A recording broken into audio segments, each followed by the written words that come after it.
नमस्कार, मैं हूं संजीवनी चौधरी और आप देख रहे हैं आपका अपना डिजिटल चैनल केशव टाइम्स। आज हम फिर शिव और सावन की विशेष कड़ी में आज आपको सावन शिवरात्रि के बारे में बताएंगे। हिंदू धर्म में सावन शिवरात्रि का विशेष महत्व बताया गया है। इस दौरान भगवान शिव की आराधना करना उत्तम फलदायी माना जाता है। ऐसा कहा जाता है कि अगर इस महीने में भोले बाबा की आराधना विधिवत रूप से करें तो व्यक्ति को उत्तम फलों की प्राप्ति हो सकती है। इसके साथ ही सभी परेशानियों से छुटकारा मिल जाता है। सावन शिवरात्रि का पर्व बेहद ही पावन माना जाता है, इसीलिए पूजा के दौरान नियमों का पालन विशेष रूप से करें। अब ऐसे में जो जातक सावन शिवरात्रि में व्रत रखते हैं वो व्रत कथा आवश्यक सुने और पढ़ें। बिना व्रत कथा के पूजा अधूरी मानी जाती है। धार्मिक मान्यताओं के अनुसार चित्रभानु नाम का एक शिकारी था जो जंगल में जानवरों का शिकार करके अपना घर चलाता था। शिकारी पर साहूकार का कर्ज था, लेकिन कर्ज न चुका पाने के कारण साहूकार क्रोधित हो गया और उसने उसको बंदी बना लिया। जिस दिन साहूकार ने शिकारी को बंदी बनाया वो शिवरात्रि का दिन था। बंदी में रहते हुए शिकारी शिव धार्मिक बातें सुनता रहा। वहीं उसने शिवरात्रि व्रत किया और कथा भी सुनी। शिकारी का पूरा दिन ऐसे ही गुजरने लगा। शाम को साहूकार ने चित्रभानु को एक दिन का समय दिया कर्ज चुकाने के लिए और उसे छोड़ दिया। कर्ज चुकाने के लिए चित्रभानु पूरे दिन बिना खाए और पिए जंगल में शिकार ढूंढते हुए बिता दिया। ऐसे में ही शाम निकल गई, जिसके बाद वो रात बिताने के इंतजार में बेल के पेड़ पर चढ़ गया।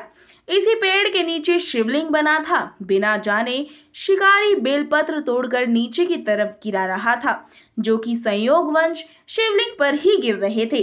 उससे शिकारी का व्रत पूरा हो गया और शिकार की तलाश में घूमते हुए चित्रभानु को तालाब के किनारे एक गर्भिणी हिरनी दिखाई दी, जो पानी पीने के लिए आई थी। उसका शिकार करने के लिए चित्रभानु ने धनुष बाण निकाल लिए।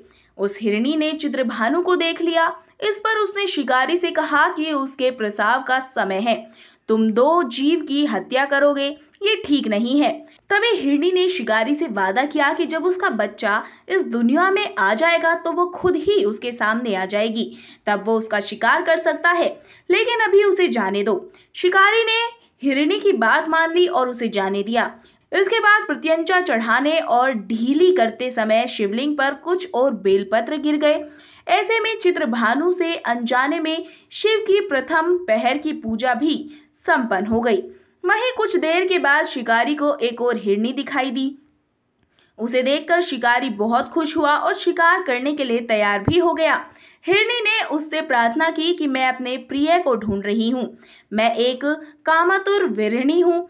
जैसे ही मुझे मेरा पति मिल जाएगा वैसे ही मैं आ जाऊंगी। रात का आखिरी पहर बीतने ही वाला था। इस बार भी चित्रभानु से बेलपत्र टूटकर शिवलिंग पर गिर गए। उससे उसके पहर की पूजा भी पूरी हो गई। पूरी रात इंतजार करने के बाद सुबह शिकारी को एक हिरण दिखाई दिया। उसने निश्चय किया कि वो उसका शिकार जरूर करेगा। शिकारी ने प्रत्यंचा चढ़ाई। इस पर हिरण ने कहा कि अगर उससे पहले आई 3 हिरनियों और उनके बच्चों का शिकार उसने किया हो तो उसका भी शिकार कर ले, जिससे उसे उनके वियोग में दुखी ना होना पड़े। लेकिन अगर जीवन दान दिया है तो उसे भी छोड़ दो। जब वो उन सभी से मिल लेगा तो वो आ जाएगा। ये सुनकर शिकारी ने उस हिरण को रात भर का घटना बताया। तब हिरण ने बताया कि वो तीनों हिरनियां उसकी पत्नी हैं। हिरण ने शिकारी से कहा कि जिस तरह तीनों हिरनियां यहाँ से गईं, अगर उसकी मृत्यु हो जाती है तो वो धर्म का पालन नहीं कर पाएंगी। हिरण ने कहा कि जिस तरह उसने विश्वास कर हिरनियों को जाने दिया, उसी तरह से उसे भी जाने दे। वो जल्द ही पूरे परिवार के साथ शिकारी के सामने आ जाएगा। पूरी घटना के बाद शिकारी ने जाने अनजाने में ही सही व्रत किया। रात्रि जागरण और शिवलिंग पर बेलपत्र चढ़ाने से शिकारी का हृदय अब निर्मल हो गया था। उसके साथ ही धनुष छूट गया और उसने हिरण को भी जाने दिया। थोड़ी देर में वो मृग सपरिवार शिकारी के सामने आया, लेकिन जंगली पशुओं की प्रेम भावना देखकर शिकारी को बड़ी ग्लानि महसूस हुई।